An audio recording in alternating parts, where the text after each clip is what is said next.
2021년 8월 31일 화요일 새벽기도를 하나님 앞에 드리겠습니다. 찬송가 313장 찬송하겠습니다. 313장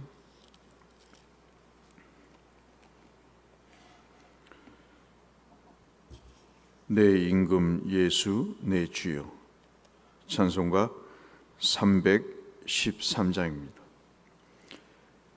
내 임금 예수 내 주여, 이 죄인이 주님 앞에 한없는 은혜 받고서 내 생명 모두 드리오니 그 풍성하시는 종을 주 내게 내려 주소서. 내 임금 예수 내 주여, 내 허물은 덮으시고 주 십자가에 흘리신 그 피를 믿는 마음 보사 내 중한 죄를 사하여 참 평안한 맘 주소서.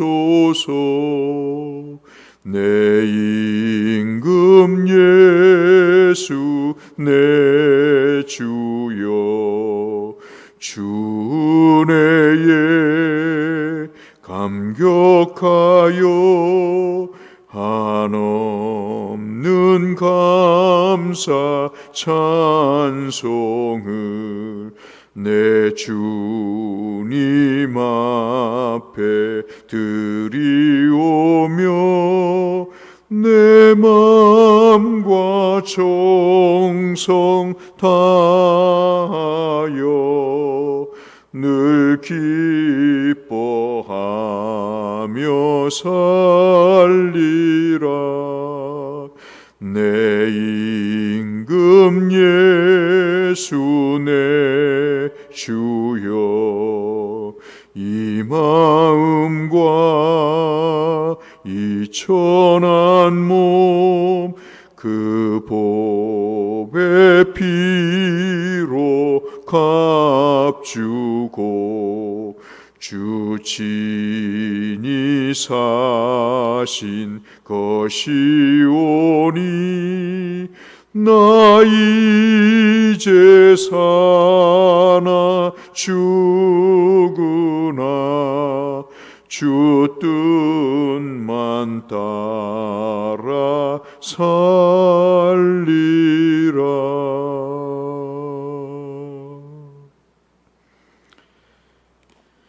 예레미야 42장 말씀을 이 아침 보겠습니다.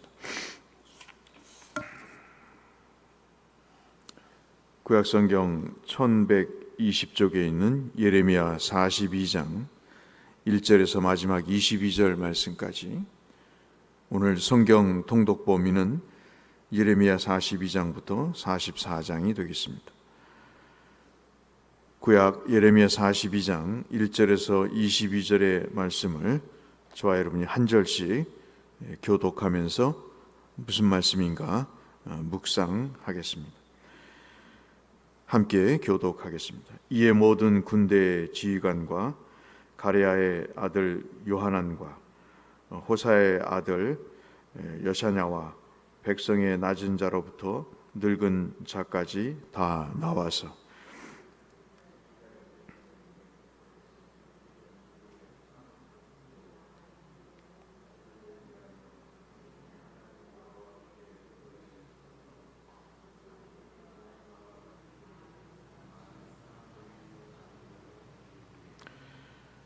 당신의 하나님 여호와께서 우리가 마땅히 갈 길과 할 일을 보이시기를 원하나이다.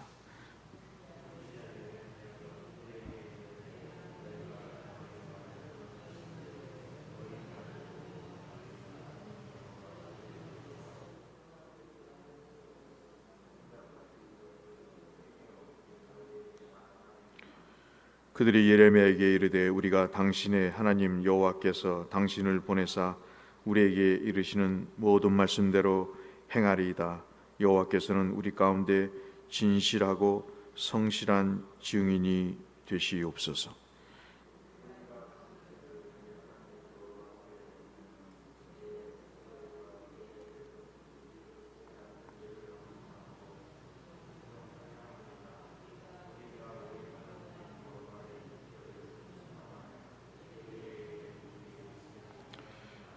십 일 후에 여호와의 말씀이 예레미야에게 임하니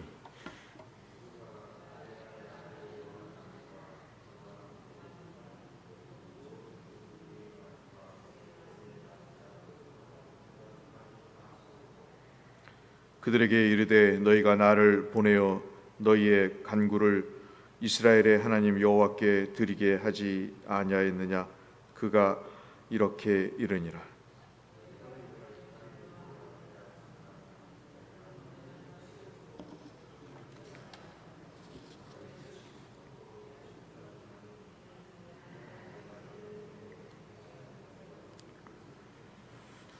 여호와의 말씀이니라. 너희는 너희가 두려워하는 바 바벨론의 왕을 겁내지 말라. 내가 너희와 함께 있어 너희를 구원하며 그의 손에서 너희를 건지리니 두려워하지 말라.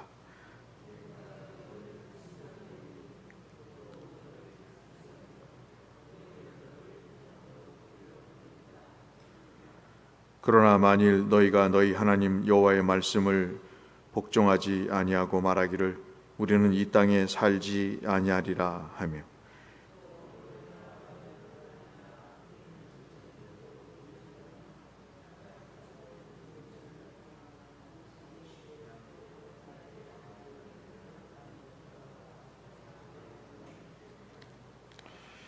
너희 유다의 남은 자여 이제 여호와의 말씀을 들으라. 만군의 여호와 이스라엘의 하나님께서 이와 같이 말씀하시되 너희가 만일 애굽에 들어가서 거기에 살기로 고집하면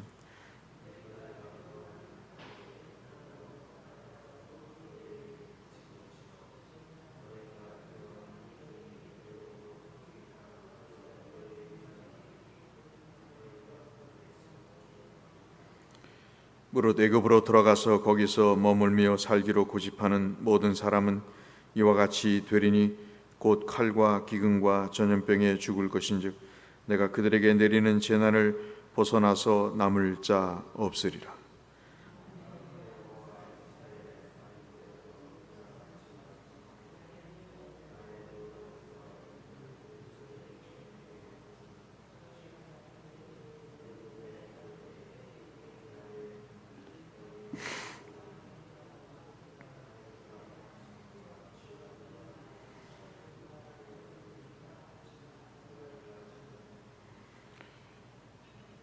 유다의 남은 자들아 여호와께서 너희를 두고 하신 말씀에 너희는 애굽으로 가지 말라 하셨고 나도 오늘 너희에게 경고한 것을 너희는 분명히 알고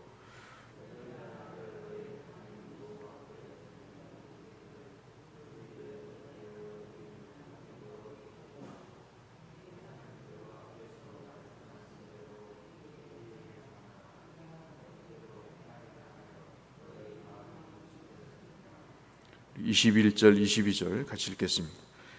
너희 하나님 여호와께서 나를 보내사 너희에게 명령하신 말씀을 내가 오늘 너희에게 전하였어도 너희가 너희 하나님 여호와의 목소리를 도무지 순종하지 아니하였은즉 너희가 가서 머물려고 하는 곳에서 칼과 기근과 전염병에 죽을 줄 분명히 알지니라. 아멘.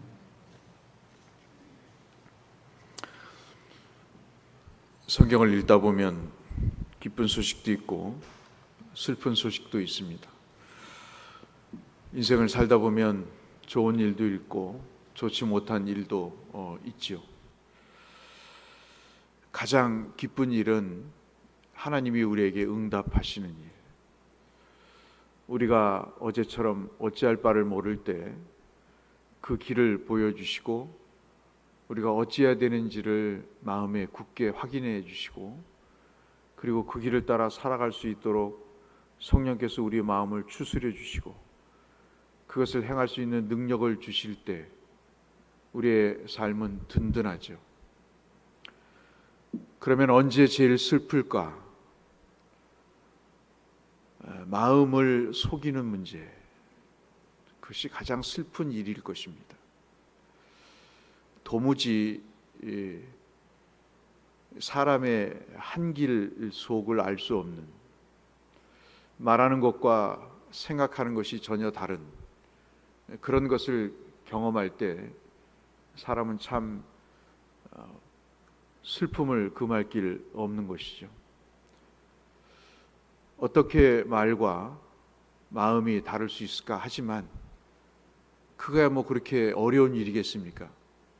마음을 숨기면 되는 거고 말과 마음이 달리하면 그래서 내 속내가 드러나지 않으면 내게 이익이 되고 이익이 되는 것 때문에 내게 뭔가 얻어지면 얼마든지 그렇게 할 수 있는 것이 세상살이의 내용이라고 할 수 있겠죠.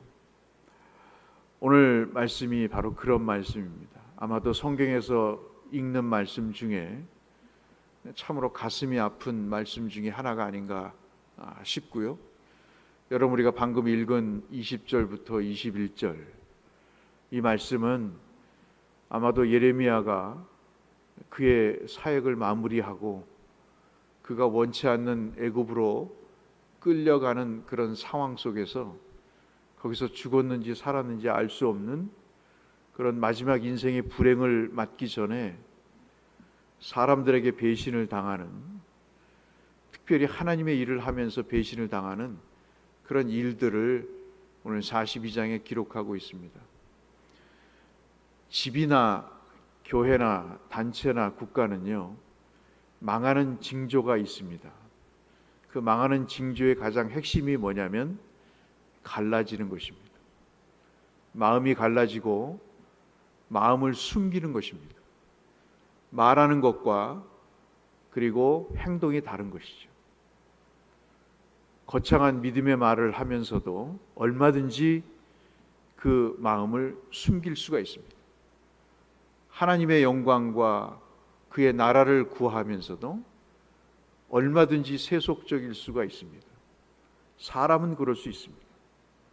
오늘 말씀은 어떻게 순종을 말하면서 마음을 속일 수가 있는가? 마음을 속이면서까지 순종이라고 하는 믿음을 얘기할 수 있을까? 사람은 어디까지 망해야 자기가 망가지고 있다는 것을 인식할 수 있을까? 인식론에 관한 책을 읽으면서 그런 생각들을 많이 해보게 됩니다. 오늘 말씀은 이 망해져가는 애굽의 그 유다의 내용 가운데 두 파로 나눠집니다.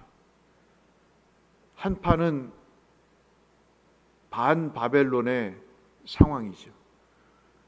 절대로 바벨론에 협조해서는 안 된다. 그것이 하나고요. 두 번째는 그러기 때문에 애굽에 붙어야 된다 하는 생각을 갖는 것입니다. 그러니까 대부분의 의견은 바벨론에 그 맞서 싸우고 그 맞서 싸우기 위한 도구로 애굽을 선택해야 된다. 지금 우리나라의 실정과 비슷하죠? 친미와 친중을 두 양 대진영으로 나누어서 싸우는 그런 형상과 아주 똑같습니다. 어떤 수준 이하의 단체나 국가나 개인이 내려가게 되면 이렇게 마음과 그 다음에 의견이 나눠지게 됩니다. 그리고 그걸 고치지를 않습니다.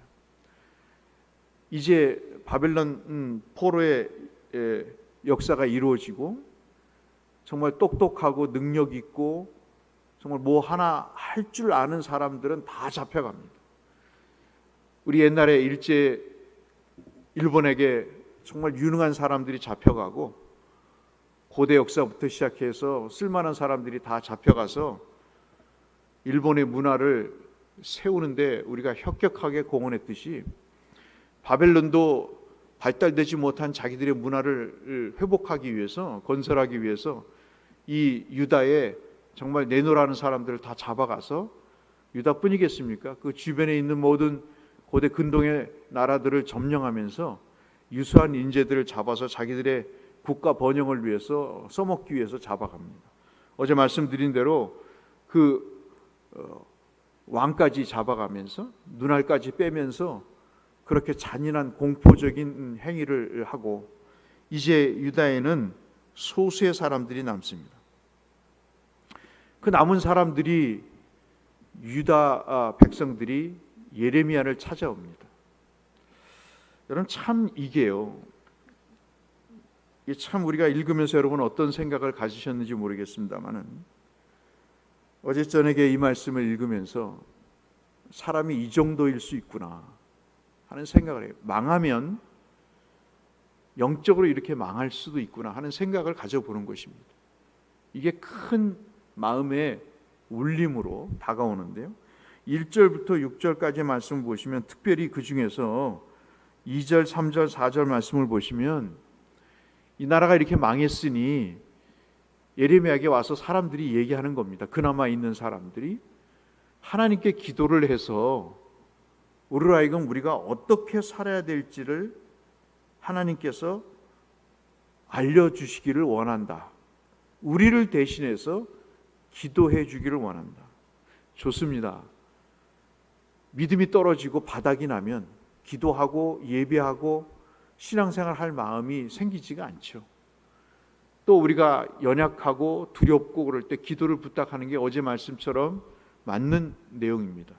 여러분 한번 4절 말씀을, 3절 말씀 보실까요? 당신의 하나님 여호와께서 우리가 마땅히 갈 길과 할 일을 보이시기를 원하나이다. 지금까지 다 보여주셨어요. 지금까지 바벨론의 포로로 잡혀가서 하나님이 그 인고의 세월을 지나면 하나님께서 다시 이 땅에 돌아오게 하셔서 우리로 하여금 다시 회복의 기회를 주실 것이다. 그 말씀이 있었거든요. 그 상태로 있으면 안 되고 하나님의 뜻을 따라서 어떻게 해야 되는 것이 옳은 일인지에 대한, 어제 말씀드린 그 마찬가지로 바벨론에게 항복을 하고 그들의 통치를 받으면서 하나님이 왜 이런 징계를 주셨는지를 곰곰이 생각하면 우리의 살 길이 보인다는 예레미야 메시지를 이미 들었습니다. 3절에 기도를 부탁하는 것이 기도를 부탁하지 않는 사람보다 얼마나 신앙적이에요. 그 이야기를 4절에도 합니다. 선지자 예레미야가 그들에게 이르되 내가 너희 말을 들었은즉 너희 말대로 너희 하나님 여호와께 기도하고 무릇 여호와께 너희에게 응답하신 것을 숨김없이 너희에게 말하리라. 3절 4절의 어감이 다르죠. 예레미야에게 백성들은 당신의 하나님에게 기도하라. 근데 예레미야는 너희의 하나님이라고 그래요. 신앙이 떨어지면 나의 하나님은 없는 거죠. 그냥 당신이 믿는 하나님이 있는 것뿐입니다. 그런데 의도적으로 예레미야가 이렇게 이야기를 합니다. 그래서 5절에 예레미야에게 이들이 다시 얘기합니다. 5절 말씀 다시 한번 보실까요? 우리가 당신의 하나님 여호와께서 당신을 보내사, 표현이, 마음이 변하지가 않죠. 나의 하나님이 아니에요. 당신의 하나님. 그 당신의 하나님 여호와께서 당신을 보내사 우리에게 이르시는 모든 말씀대로 행하리이다. 여호와께서는 우리 가운데 진실하고 성실한 증인이 되시옵소서. 진실과 성실을 이야기를 하죠. 그래서 기도를 합니다. 기도를 할 때니 이 기도에 대한 응답을 기다리라고 예레미야가 이야기를 하고요. 6절 말씀 보시면 계속해서 백성들이 얘기하죠. 우리가 당신을 우리 하나님 여호와께 보내면 그의 목소리가 우리에게 좋든지 좋지 않든지를 막론하고 순종하려 함이라. 우리가 우리 하나님 여호와의 목소리를 순종하면 우리에게 복이 있으리이다 하니라. 그러자 10일 후에 예레미야가 기도를 하죠. 그리고 기도의 응답을 받고, 그리고 9절 8절부터 그 응답에 대한 이야기를 합니다. 응답의 내용은 여러분이 잘 아시는 대로 비록 힘들고 어렵지만 이 바벨론의 지배를 받고 이 인고의 세월을 좀 지나면 다시는 너희를 이 땅에서 뽑아내거나 헐지 않고 하나님께서 그 뜻을 돌이키면 그의 손에서 건지리니 바벨론 왕을 두려워하지 말라고 이야기를 합니다. 지금에 당한 현실을 걱정하지도 말고 근심하지도 말라고 이야기를 합니다. 12절에도 보시면 불쌍히 여겨서 고향으로 돌아오게 할 것이다 라고 약조를 하시죠. 그래서 13절에 이 말씀을 순종하지 아니하면 우리는 이 땅에 살지 아니라고 이야기를 하는 것이고, 그렇게 되면 어떤 현상이 벌어지는가에 대해서 이야기를 합니다. 그런데 14절에 애굽 이야기를 합니다. 아까 말씀드린 그 내용이죠. 이렇게 하나님의 말씀을 들으면 복을 받는데 너희에게 들리는 이야기는 이렇게 기도를 부탁해 놓고 애굽으로 가자는 이야기를 하게 돼서 이 일이 결국 하나님의 진노와 하나님의 심판을 받게 되는 계기가 된다고 그 응답의 내용을 상반되게 이야기를 합니다. 10일 후에 나타나서 예레미야가 백성들에게 이야기하는 그 내용들이 한 번 더 기회를 주시는 내용들을 설명하면서 애굽으로 가서 애굽의 도움을 청하자고 하는 그 내용들에 대해서 그러지 말라고 이야기를 합니다. 끝까지 순종하든 순종하지 않든, 그 말씀이 순종하기에 좋든 좋지 않든 당신께서 우리를 위해서 기도하면 그 기도에 대한 응답대로 하나님 앞에 진실무망하게 순종하겠습니다라고 이야기를 하죠. 그에 대해서 예레미야는 10일 후에 이러한 이야기를, 충격적인 이야기를 하면서 마지막 이 이야기를 합니다. 여러분 19절 말씀을 한번 보실까요?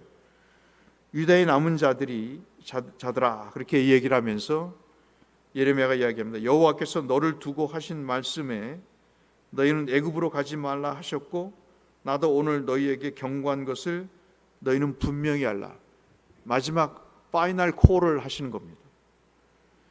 애굽의 도움을 구하고자 하는, 다른 방향의 선택을 하고자 하는 그 일을 중단하라고 마지막 경고한다고 얘기합니다. 너희가 20절입니다. 나를 너희 하나님 여호와로 보내며 이르기를 우리를 위하여 우리 하나님 여호와께 기도하고 우리 하나님 여호와께서 말씀하신 대로 우리에게 전하라.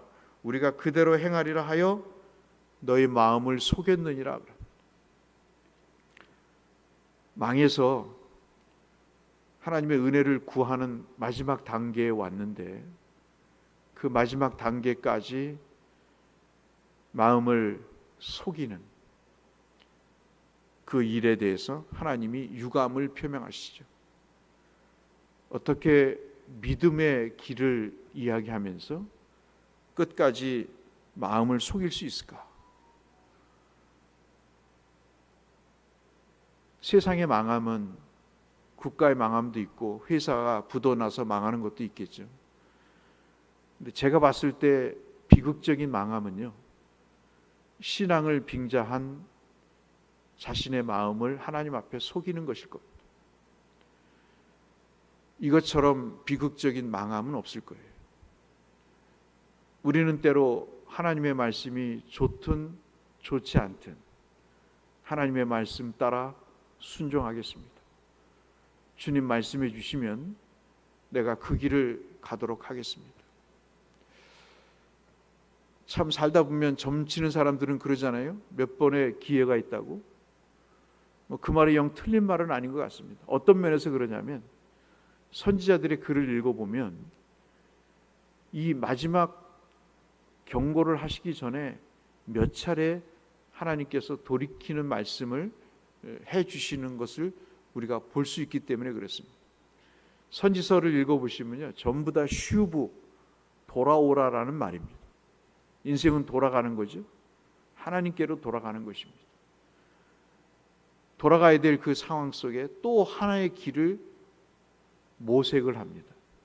하나님에게 순종을 이야기하면서 자신이 살 길을 모색을 하는 것을 우리가 볼 수 있습니다. 오늘 이 말씀은 참으로 성경에 있는 내용 중에서 말씀드린 대로 참 비극적인 내용이죠.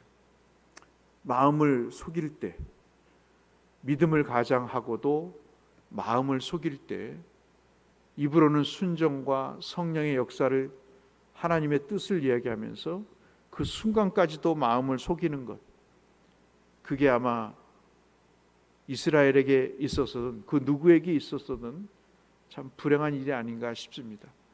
우리도 가족 간에, 교우 간에 마음을 속이면 절망스럽잖아요. 오늘 이 아침 한번 기도하실까요? 우리의 살면서 형편이 어려워서, 또 우리의 믿음이 약해서 하나님을 내 마음으로 속인 적이 저에게도 있습니다. 믿음의 겉모습과 속모습이 다른 경우가 참 많습니다. 어떡하겠어요? 연약한 인간인데. 그럼에도 불구하고 주님은 그 마지막 말씀을 통해서 돌이킬 것을 이야기하십니다. 선지자도 그 얘기를 하잖아요. 하나님이 미련함이 어디 있겠습니까? 그런데 하나님의 미련함이 우리의 지혜보다 낫다 그러셨어요. 하도 사람들이 똑똑한 척 하니까 하나님께서 내가 미련함이 너희의 지혜로움보다 낫지 않겠냐, 내 생각이 높고 너희와는 다르다, 오죽하면 그런 말씀을 하셨을까. 오늘 우리가 살아가야 될 길을 모색해야 될 상황입니다. 모두가 다 그렇죠. 하나님 앞에 살 길을 모색해야 됩니다. 근데 여러분 꼭 기억하십시오. 하나님을 염두에 두지 않고 하나님을 통해서 살 길이 어디 있겠습니까? 하나님의 뜻을 저버리고 하나님의 말씀을 저버리고 우리가 살 길이 어디 있겠습니까? 순종은 내 모든 것을 던지는 거잖아요. 이들이 말한 대로 좋든 싫든 하나님의 말씀을 듣고 내가 진실무망하게 그 뜻대로 살겠습니다 하는 것이 인생이, 어떤 한 사람이 하나님 앞에 믿음으로 보이는 최고의 표현이잖아요.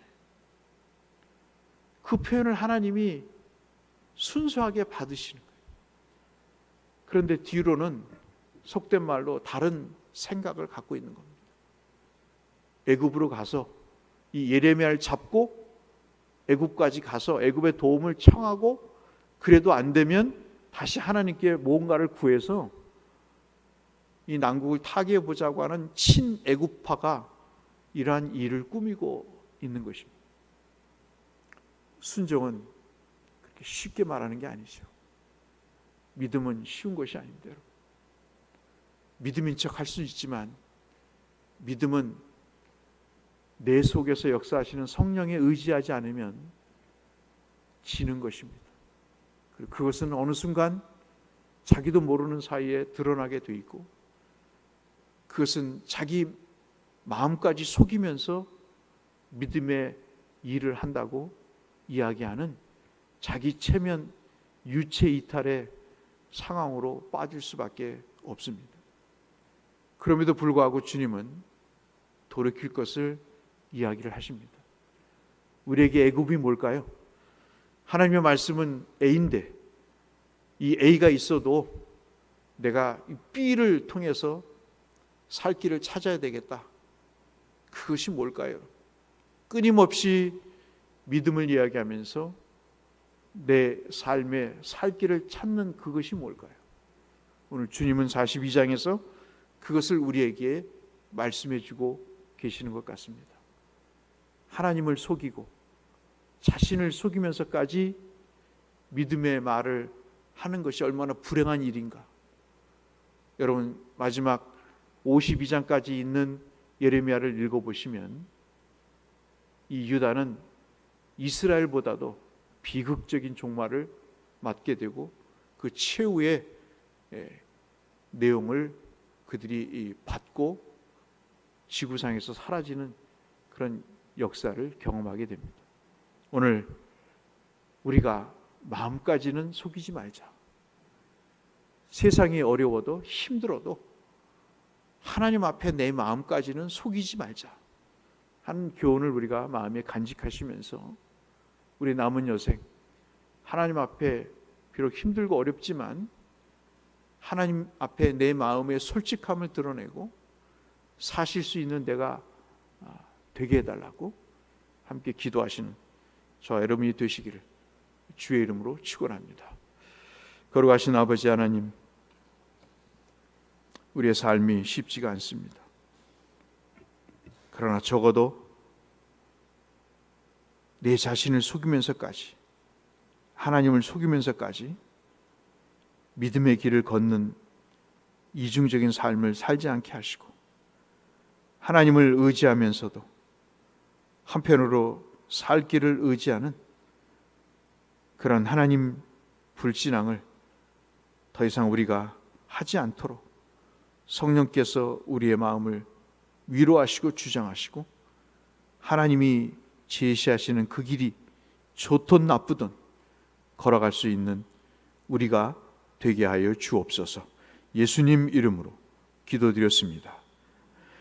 하늘에 계신 우리 아버지, 아버지의 이름을 거룩하게 하시며 아버지의 나라가 오게 하시며 아버지의 뜻이 하늘에서와 같이 땅에서도 이루어지게 하소서. 오늘 우리에게 일용할 양식을 주시고 우리가 우리에게 잘못한 사람 용서하여 준 것 같이 우리 죄를 용서하여 주시고 우리를 시험에 빠지지 않게 하시고 악에서 구하소서. 나라와 권능과 영광이 영원히 아버지의 것입니다. 아멘. 하나님 여러분을 축복하시고 은혜를 내려주시기를 바라면서 우리가 중보해야 될 사람들을 함께 중보하며 나가도록 하겠습니다. 기도하시겠습니다. 하나님 아버지 감사합니다. 이 거룩하신 하나님께서 주신 이 날 생명과 은혜를 베푸시는 하나님 앞에 무릎을 꿇고 기도합니다.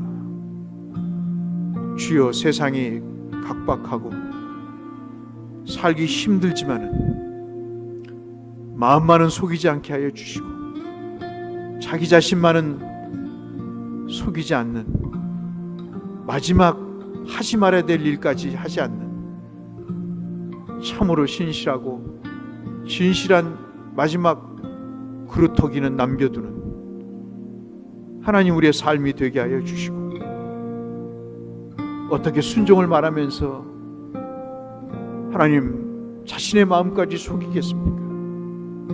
무엇을 기대하기 위해서, 무엇을 얻으려고 그런 일을 하겠습니까? 무슨 영화를 보겠다고 하나님과 자신까지 속이며 순종이라는 믿음을 하나님 표현하겠습니까?